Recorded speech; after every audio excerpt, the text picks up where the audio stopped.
दिग्गज बॉलिवूड अभिनेते असरानी यांचं निधन, वयाच्या 84व्या वर्षी अखेरचा श्वास घेतला।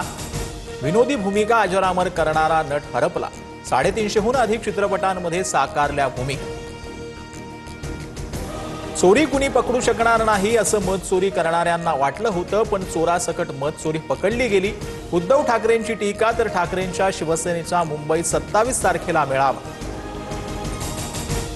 महायुतीचा अटेम्प्ट बॉम्ब सर्वांचं काम तमाम करेल, पराभव दिसल्यानं निवडणुका लवकर घ्या म्हणणाऱ्यांकडून निवडणुका पुढे ढकलण्याची मागणी।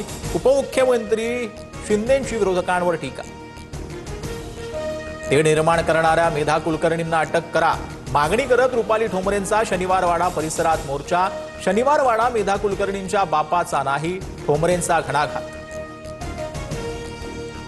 पुणे जैन बोर्डिंग जमीन व्यवहाराला स्थगिती, धर्मादाय आयुक्तांचे आदेश। एका कंपनीनं बोर्डिंगचे 3000 कोटींची जागा 230 कोटींना हडपल्याचा।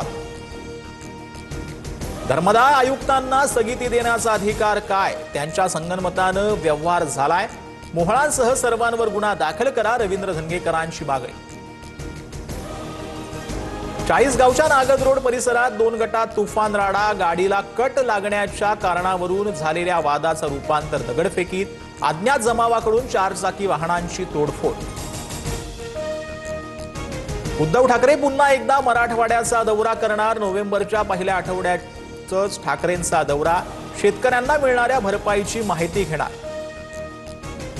अतिवृष्टीग्रस्तांना मदतीसाठी सरकारकडून आणखी 648 कोटींचा निधी मंजूर। राज्यातील 23 जिल्ह्यांमध्ये निधी वितरित करण्यास मान्यता। नुकसानग्रस्तांना मोठा दिलासा।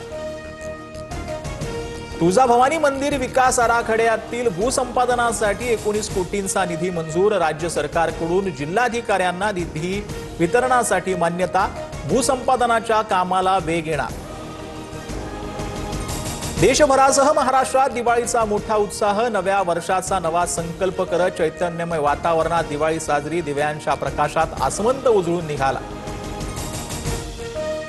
येत्या काही दिवसात सोनं चांदी आणखी महागण्याची शक्यता। 2026 मध्ये सोनं 1,60,000चा टप्पा गाठणार। तज्ञांचा अंदाज, तर चांदी तब्बल 2,40,000वर पोहोचण्याचा अंदाज।